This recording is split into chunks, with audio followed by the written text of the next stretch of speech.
Welcome back to another episode of UFC Underworld Fight Club. Thanks for joining me. Today we'll be having a little talk about Merab versus Umar Nurmagomedov at UFC 311. But this video is going to be a little different than what I usually do. We'll be analyzing all 5 rounds of the fight, and by the end of this viewing, I hope you have a better understanding of why I believe Merab shouldn't have been declared the winner of this fight and why Umar Nurmagomedov is the true bantamweight champion. Let's begin.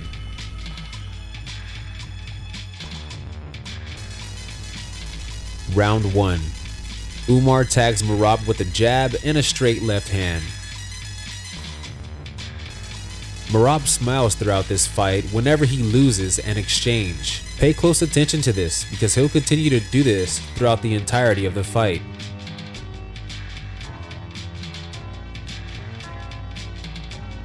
Now we're about to see Merab throw a punch, miss, take Umar down, and then allow Umar to get back up.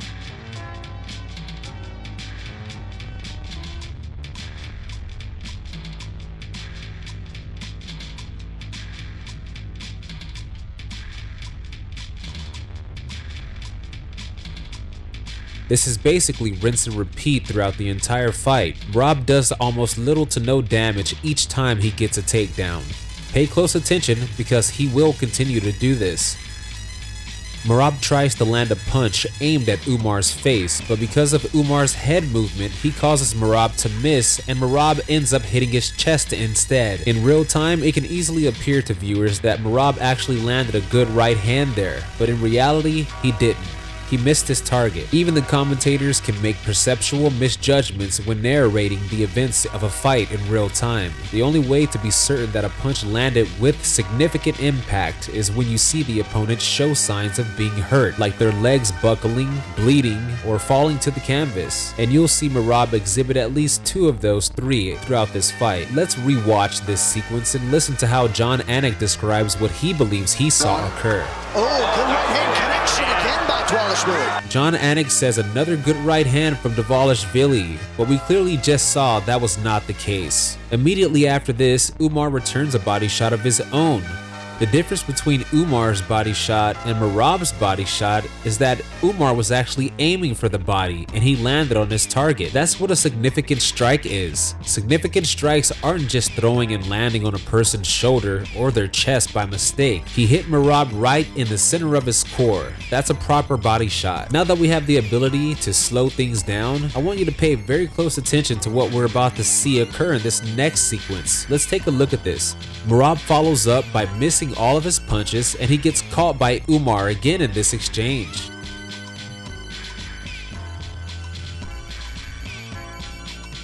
This can be hard to catch in real time, but now it's easy to see.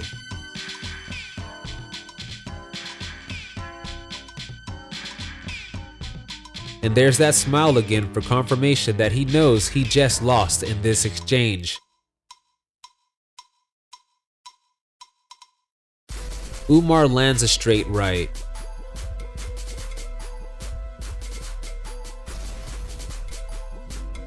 Umar lands another straight right.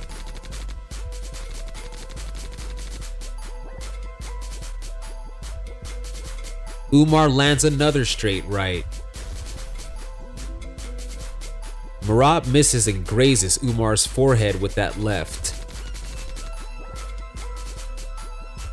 Merab catches Umar with a decent right hook.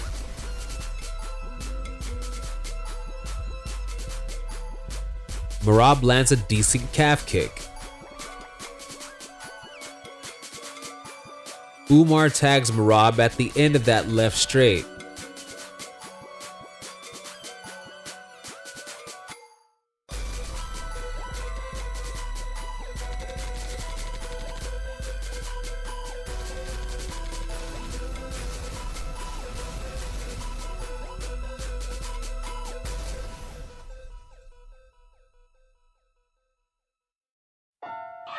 Umar tags Merab with the hardest strike of the first round.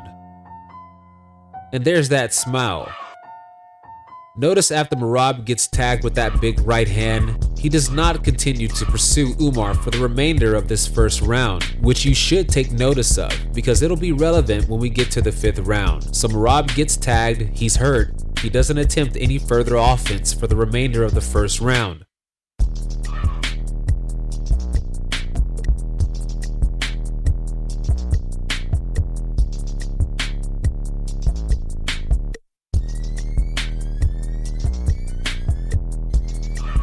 That's the face of a man who knows that he just lost the first round. That's the look he shows when Umar isn't watching. Umar has turned away. And that's the story of Merab throughout the entirety of this fight. He does a lot of things that are all for show. But one thing is true.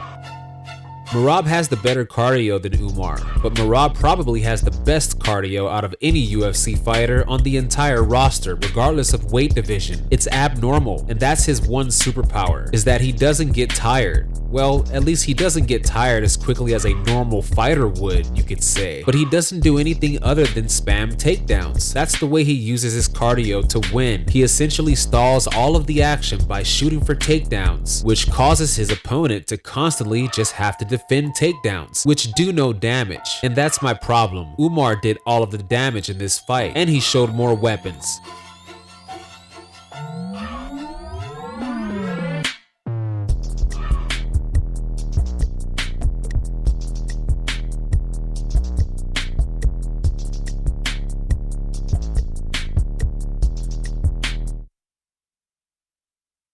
Umar won the first round. Round 2. I gave Umar the second round. Now that you understand what our agenda is and what we're looking for when we're watching this fight replay, I'll sort of take a back seat for this second round and allow you just to see all of the action play out in slow motion. Because it's universally agreed upon that Umar won the second round, so there's no need for me to really point everything out that we already know. But again, Umar is going to outland Merab and do all of the damage. Let's watch this round together.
Okay, and that's round 2.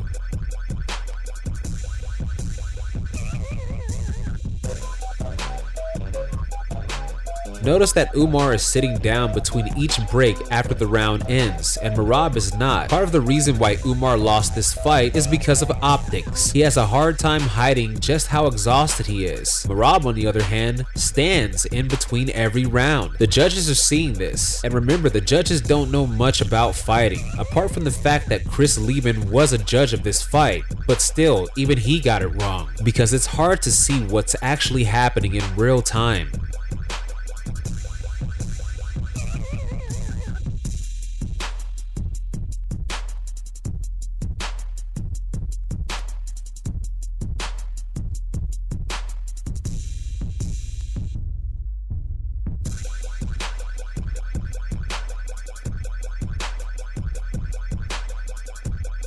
Round 3. So I actually did give Merab the third round, but it's not because he fought any better than he did in the first 2 rounds. It's because Umar was exhausted and he didn't have as much success as he had in the first 2 rounds. And you'll also notice that Umar's reaction time is slower than it was in the first 2 rounds, which causes him to eat a couple of strikes from Merab. None of them were actually very significant or damaging, but he still got touched, and that's what counts. And he got taken down. But like I said, Merab didn't fight any better in this round than he did in the first 2. It was the same game plan. He just had a little more success on the feet due to Umar's exhaustion, and he got some takedowns. So essentially he just had more output in this round than Umar had, that he was successful in, but still he didn't do any damage. He never had Umar hurt, he never got any ground and pound, and Umar still stuffed most of the takedown attempts from Merab. Another important detail about this third round is that even though I gave it to Merab, notice at the beginning of this round, Merab is not bleeding, but by the end of this round, Merab is bleeding, showing that even though he had more success with his output, Umar still did more damage, even in being less successful in landing as many strikes as he did in the first 2 rounds, and stopping all of the takedowns that he stopped.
And that's round 3.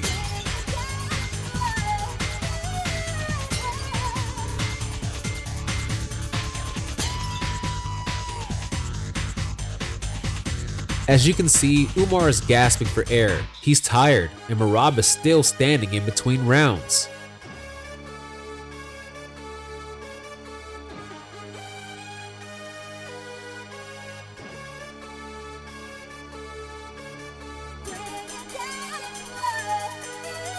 Round 4.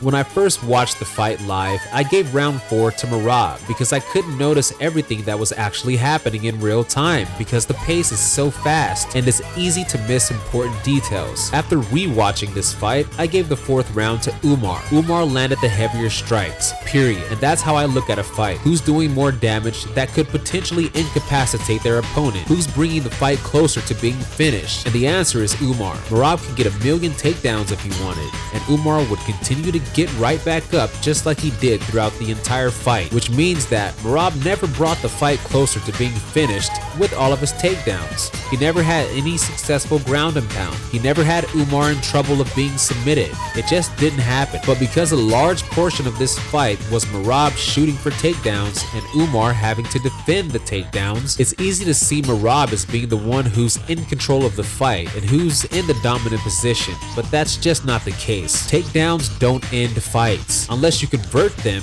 into strong ground and pound or a successful submission, which Merab failed to do. But punches to the face and kicks to the body can bring a fight closer to being finished, and that's what Umar had more of in this 4th round. Hypothetically speaking, Merab can get as many takedowns as he wants. It'll never do damage to Umar that'll cause him to not be able to continue fighting. But again, hypothetically speaking, if the fight stayed on the feet and Umar continued to win in all of these exchanges, eventually Merab would not be able to continue fighting. He may have superhuman cardio, but he is not a machine. He's a human being, and no human being can continue to get punched in the face over and over again and have it not affect them. That's why I gave the 4th round to Umar after rewatching this fight and slowing everything down, giving me the ability to see what's actually taking place in all these quick exchanges. Let's watch the remainder of this 4th round together.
Okay, and that's round 4. As you can see, Umar is even more tired than he was, and he's showing it. Round 5. When I watched round 5 live, initially I gave the 5th round to Umar, but after watching it back, I had to give the 5th round to Merab because Umar had less success on the feet, which doesn't mean that Merab had more success on the feet, it just means that there wasn't anything else to score.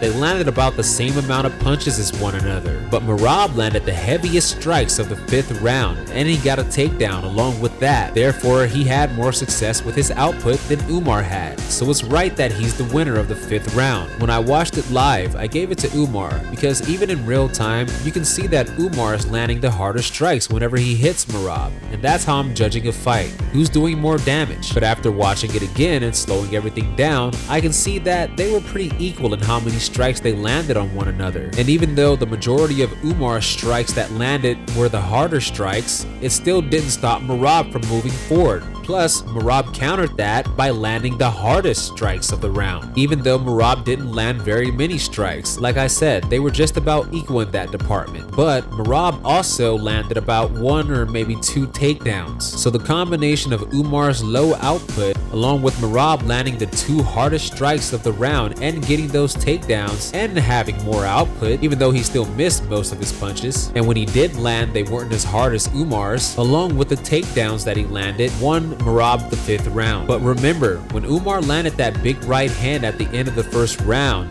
Merab ceased his pursuit of Umar, and now the shoe is on the other foot in this 5th round. Merab actually landed the hardest strikes of this 5th round, but it didn't stop Umar from moving forward. And how did I say I judge fights? By who's doing more damage, thus bringing the fight closer to being finished. Even though Merab landed the heaviest strikes of the 5th round, it didn't stop Umar from pursuing him. But when Merab got hit with the heaviest strikes from Umar at the end of that 1st round, it caused Merab to stop pursuing Umar. Even here, in the final seconds of this 5th round, Umar is the one moving forward, and it's actually Merab who's backing away and looking up at the clock. But still, after watching it back, I gave Merab the 5th round.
And that's the end of round 5.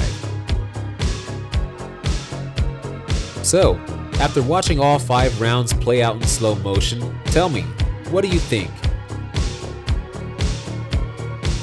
Because I'm 100% certain that Umar won rounds 1, 2, and 4, and he should have been given the W in this fight. As you can see in real time, it's easy to miss so many details, especially when Merab is throwing so hectically. It can easily appear that he's landing, but as we just saw, he missed most of those punches. Umar landed more, he did more damage. He showcased mixed martial arts, landed high kicks, low kicks, stopped takedowns, and got some takedowns. He stopped some takedowns, and he was even able to open Merab up and cause him to bleed. Again, if we're being technical, he brought the fight closer to being finished. If Merab continues to get punched in the face like he did in the first round and throughout the majority of the fight, eventually he would not be able to continue fighting. And that's why Umar is the rightful winner of this fight.